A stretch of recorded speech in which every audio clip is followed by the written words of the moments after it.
Good evening, everyone. Welcome to week one of the Player Zone recap of the 3-on-3 Winter League. I'm your host, Samson Dale. I'm super excited to share with you some of the awesome games we had. So our first matchup, we had One Team, One Dream versus Sweet Lick. And Sweet Lick ends up winning the game 89-78. We'll go over some of the stats here shortly. I wanted to highlight the fact that this was the first game of the Player Zone, so guys were getting their feet wet. It was super fast paced, and there are a lot of highlights. So we're just going to highlight the main people that I saw because I was out there commentating. I saw a lot of nice things. The first person I'd like to highlight from this game was Vinny Agee. He finishes with 46 points and 24 rebounds. He was a beast on the offensive glass. He looked like, damn near looked unstoppable out there. There were moments in the game where I really felt like he virtually was unguardable. He probably had 8 to 10 pull-up jump shots, finished at the rim, posted up, fade away, whatever you name it, he pretty much did. And it was a great way for him to start off the season. He's going to be somebody that we definitely want to watch moving forward. Now, it wasn't just Vinny. We had some other featured players on that team. Cortez Washington. I always knew he was a good player, but he really impressed me. I didn't know he could handle the ball so well. So for me, being on the court, seeing him, he's a very shifty player. And I think that threw a lot of teams off guard. He's pretty long. He can finish above the rim. There are a couple moments in the game where he just completely dominated, scored 3-4 times straight. And he also handled the ball well. He had 7 assists. He finished with 24 points, was on the offensive rebounds. Just an all-around performance, and I thought that was a key factor for them. So him and Vinny together are going to make a very, very strong duo in this league. Shy Leak, whoever that guy is, he is the human pogo stick. That kid can jump, and he definitely was a force inside. He's very versatile, can play multiple positions, and he's going to be a key piece for them late in the game with teams that have like all-around scorers at each position. So moving on to One Team, One Dream. We all know Akon, a.k.a. Eric, or I should say Eric Green is his real name, but we know him by Akon. Unfortunately, his 35 points wasn't enough for them to get the win, but we saw a lot of nice things from him. He can clearly shoot the ball. He attacked the rim. He was obviously doing as much as he could, but it just wasn't enough. I think for Akon, the big thing for him and his team is they're still trying to figure out an identity. So they have some pieces in there. Parker Morris was another piece I thought was nice. He hit some threes for him late in the game to try to cut the lead. And it still wasn't enough. However, there's some things that he can pull away from that on his own that I think will benefit him for next week moving forward. And lastly, they had Darius Watson. He stepped up, and he wasn't even supposed to play. But he finished with 20 points, had 13 plus boards, over 5 assists. And as we know, Darius, he can be a little lazy at times, but he wasn't playing lazy out there. He actually surprised a lot of people. He's tall, he's lanky. He had 2 blocks as well, and defended pretty well on Vinny, but Vinny was just hot, so there's nothing they could really do. So I think all in all, a good performance for that first debut game, but hats off to Vinny and his team. They look like a very top-notch contender right now. All right, so for the second matchup, the 2 p.m. game, we had the 95 Bulls versus Team Elite. And this was probably my favorite game, or one of my favorite games of the day. It was just a lot of energy in the gym. And I'll just go ahead and hit it off. Miles Speed, to me, was the player of the game. He hit it off early. He had over 32 points. He had 32 points, rebounded decently, but really it was his scoring ability to me that really set the tone for his team. And One Team Elite really, really looks like a contender in terms of putting points on the board. His supporting cast, KB, Dante, Stan, those guys also provided a huge spark late in the game. All of them play hard. They get their energy off the crowd, to be honest. I think they're going to be one of those teams that really rally together when there's a lot of people in the gym. So they battled it out with the 95 Bulls, who also brought their intensity. The 95 Bulls have a former ball hawk in Eli Childress and a veteran guard, a couple veteran guards in Ike Mitchie and Louie. The 95 Bulls, more of a throwback team. They don't play super fast, but they're tough. They play really, really tough. They're kind of mean, and that was the energy they gave off to Team Elite. I thought that Louie and Ike and the shooter, whose name is Chris, who surprised me as well. He had over 20 points. Eli. They have a team that I think could be decent.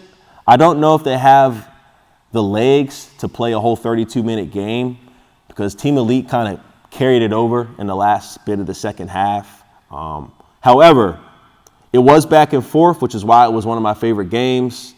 But I still got to give my hats off to Team Elite because of the fact that Miles Speed took over that game, and he really set the tone with his offense. And I'm really looking forward to see how he plays next week in his matchup. All right, so Game 3, we had the Silent Assassins versus Three-Rific. Silent Assassins have Julian Ramirez, Amari Minor, and Damian Harris, a.k.a. Bunnies. Three-Rific has Kendall Hawkins, Caleb Gage, and Mike Brown, or E-Rut, and Matt Temple. So this was a neck-and-neck game in the first half. It was actually tied at the end of the first. But I felt like the Silent Assassins dominated on defense. Julian Ramirez finishes with 15 points. Julian Ramirez finishes with 52 points. 52 points. That's a lot of buckets. I was shocked at how dominant he played on defense. He was just stealing the ball, layup after another. Damian Harris, he finishes with 36 points and an impressive 18 rebounds. That's a lot of boards and 9 assists. So I think that duo, who's already proven in this area that they're a top duo, they show it again out here, and they played really well. And now you add Amari Minor to that piece, who's kind of the engine and the anchor for them on defense. He looked really good as well on both sides of the ball, but his toughness really, really helped them extend that lead into the second half over Three-Rific. Now, as we go over to Three-Rific, on paper, this team is solid. You got Kendall Hawkins, who had a phenomenal game. That's my guy. Shout out to K-Dot. He finished with 33 points and also had 19 rebounds and 4 assists.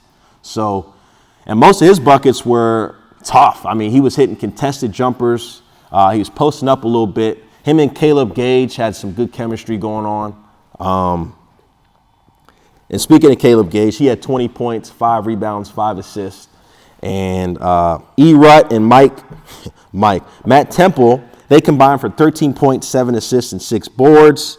And then we can't forget about Mike Brown, the vet of this team. He looks healthy this year. He scored 13 points and 4 boards. I think he's going to be a big key for them when K-Dot and Caleb get double teamed. He's going to be someone that they're going to rely on to hit that pick and pop jumper, which he shows he can still knock down. But all in all, I'm giving that performance from Julian Ramirez from the Silent Assassins, 52 points, dominant performance. He is looking to be the scoring leader of this year's team, or this year's 3-on-3 Player Zone League. So watch out for him this year, y'all. All right, so Game 4 matchup, we had Unlimited Ammo versus the Underdogs. Unlimited Ammo has Thomas Brown, Zeke Williams, and Sam Spears. Also, who did not play last week is Brody Hicks, who's also an elite player. So as you can tell, those names are big names around this area. All right, Thomas Brown finishes with 39 points, double figures in rebounds. I think he finished with 18 or 15 boards. He was a monster on the glass. Zeke Williams also finished with 38 points, as well as double figures in rebounds. I mean, the guy's 6'5", over 200 pounds. He was scoring at will. He probably had 3 or 4 and ones. Really, really tough player to guard. And then you add on to the fact that Sam Spears also had a double-double with 15 boards and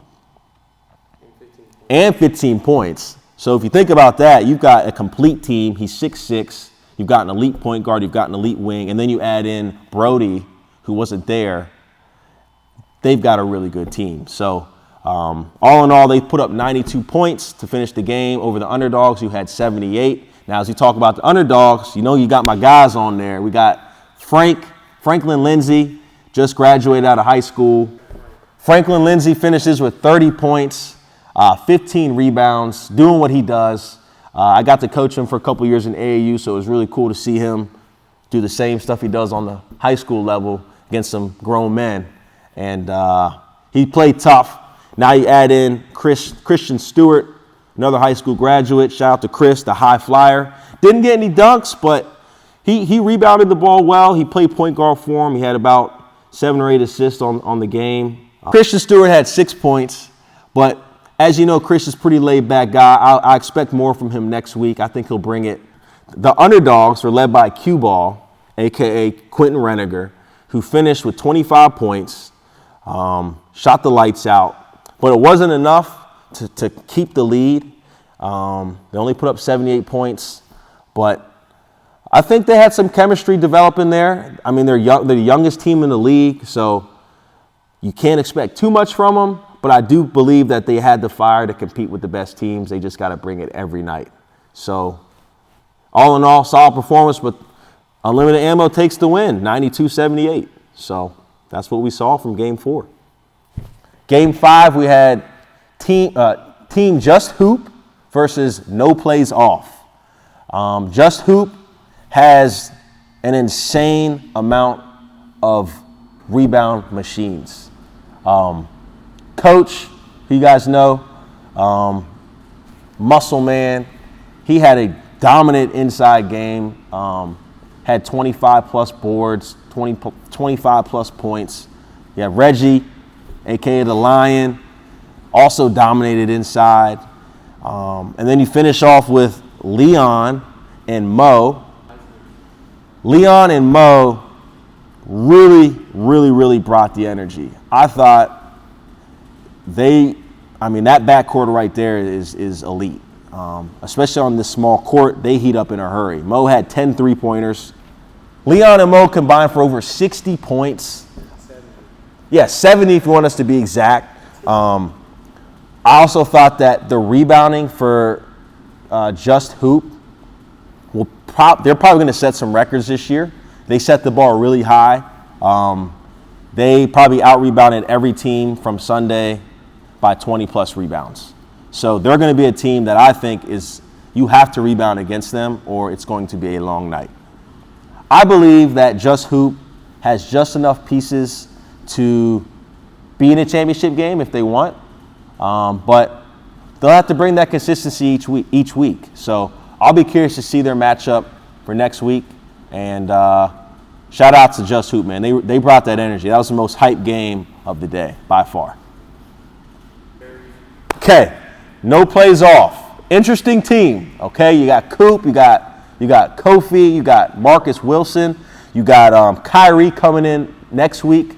And then you got Cal inside. You've got some pieces. You've got some energy there. But I think they still need to gel in terms of what they want to do on offense. I think there was a lot of one-on-one play. Marcus Wilson is definitely still a bucket getter. He's going to get you 20. He finished with 20 points.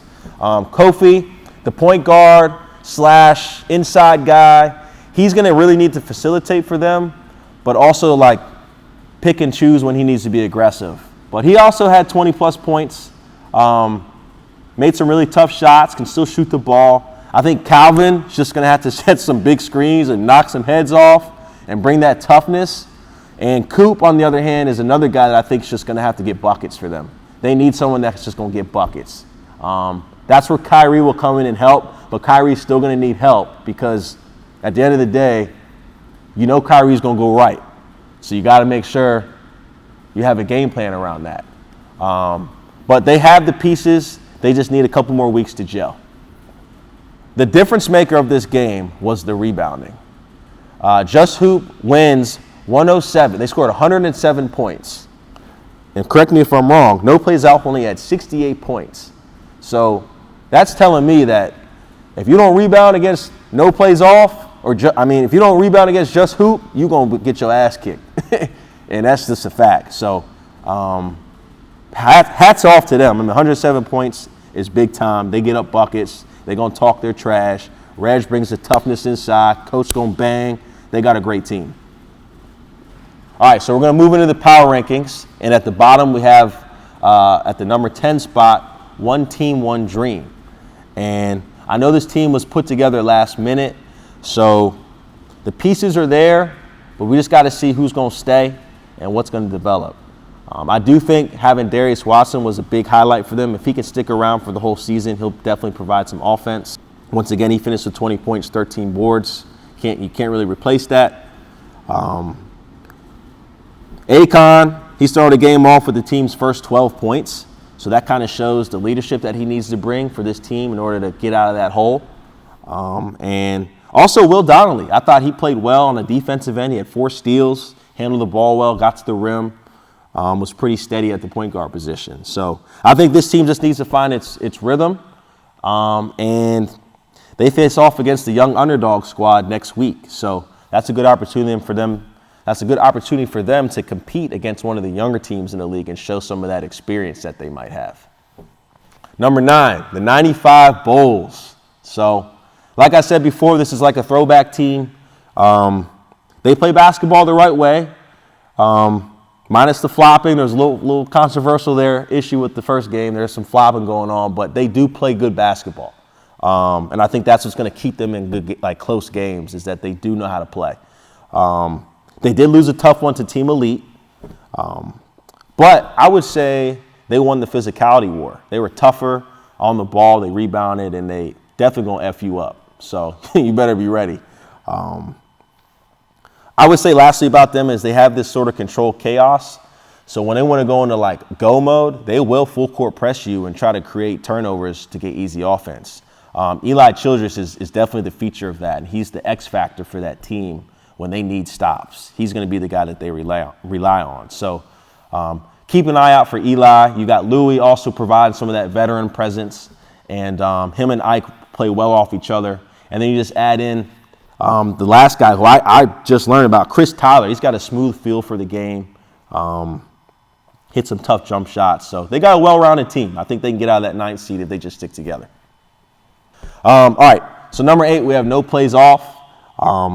They did keep it close with just hoop early on, but I think the pace and the intensity was just too much for them for that particular moment. They just ran out of gas. We do know Marcus and Kofi can put up points in a hurry. They've proven that. However, I do feel like conditioning and shot selection are going to be key factors for them playing a 32-minute game, because you can't take too many tough shots in this short 3-on-3 game because the court's shorter. So if you take a shot and it's a bad miss, that's an easy bucket for the other team. And I saw too much of that in the first week. So I think they will revamp with Kyrie adding into the mix. He's fast, he's athletic. He'll give them some of that slashing ability that they're missing. And I think that really balances out the team when you've got an attacker like that on offense. So, and he'll talk a little bit as well, so he can kind of let the veterans just play basketball, so they don't have to get into the game too much. I thought their emotions kind of took over. So they got a good team, and I'll be looking forward to see them play next week. All right, so you got this number 7th seed in our power rankings is the Underdogs. They're sitting at 7. You've got Franklin Lindsay, Christian Stewart. You got Ant, who left the first game early for some reason. Not sure what happened. The ironic thing is they kept it close, and Unlimited Ammo is a very skilled team, so they competed with one of the better scoring teams in the league. The fight is there. I just don't know if the experience is there yet for them to compete for a full game.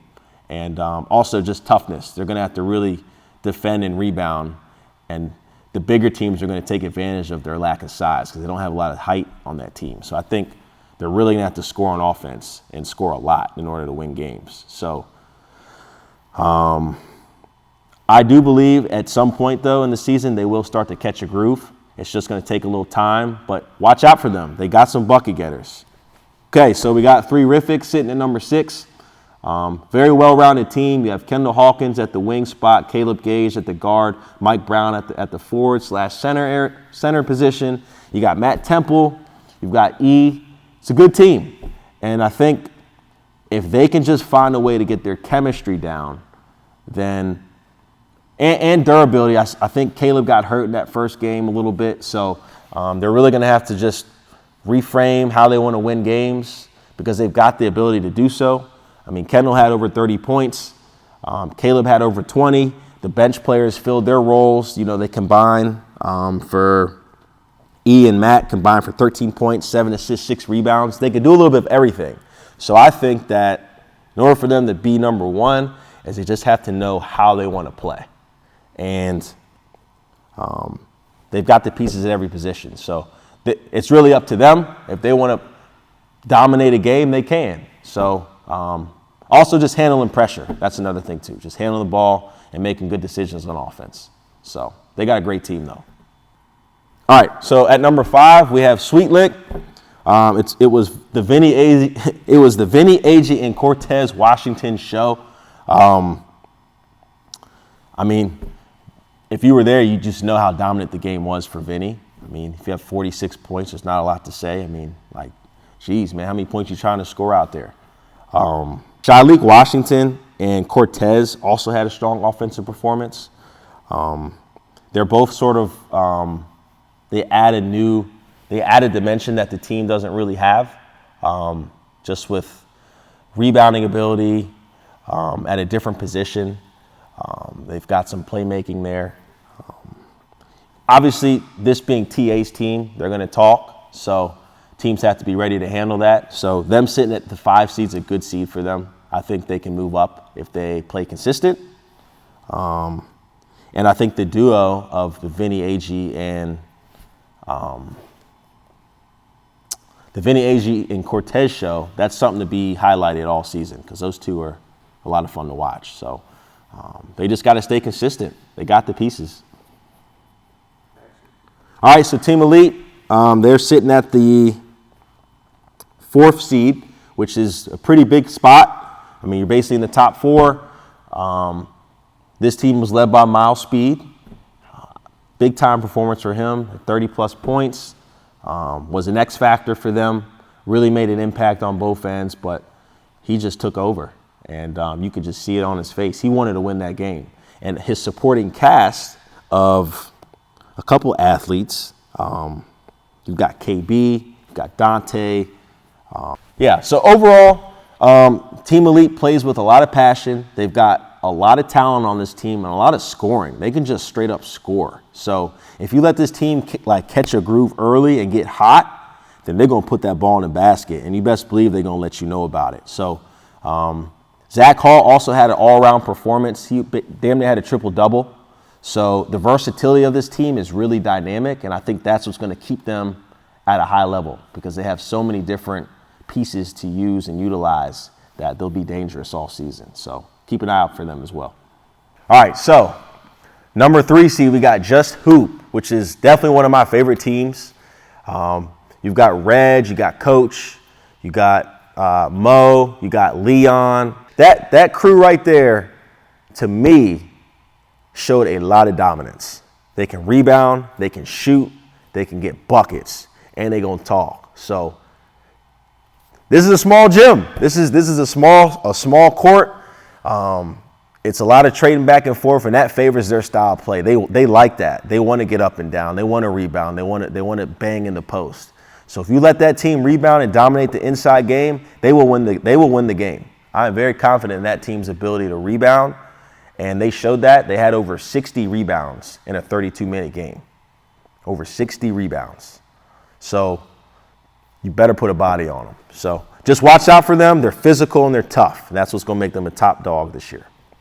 All right, so number 2, you got unlimited ammo. You got Thomas Brown, a.k.a. I'll be right back, because he still be saucing people out there. Zeke Williams, Mr. Bucket Getter himself. Sam Spears, 6'6" big that can rebound and handle the ball and shoot threes. And then you got Brody Hicks, who wasn't even there. This team's got all the pieces. They've got everything that you want to create around. You've got shot creators, you've got shooters, you've got post scorers, you've got defenders, you've got rebounders. I think they have the most complete team right now. So if they stay healthy and they commit to the long game, they might go undefeated. I'm just going to go ahead and say that now. So the way you beat that team is you gotta be really good on offense and really good on defense, because they're going to challenge you in both directions. So I'm looking forward to seeing how they pan out their season. All right, so sitting at number 1, last but not least, you got the Silent Assassins. You got Julian Ramirez, Damian Harris, and Amari Minor. That's all you got. Those 3 right there have shown to me that they can play a full game of full court defense. Basically what I'm trying to tell you is that this team is going to steal the ball from you. And if you're not ready to play against them, they will steal it and lay it up faster than you can blink. And Julian Ramirez had 52 points. Half of them were layups. Bunnies had 36, 19 rebounds. Mari had 25, 20-plus points.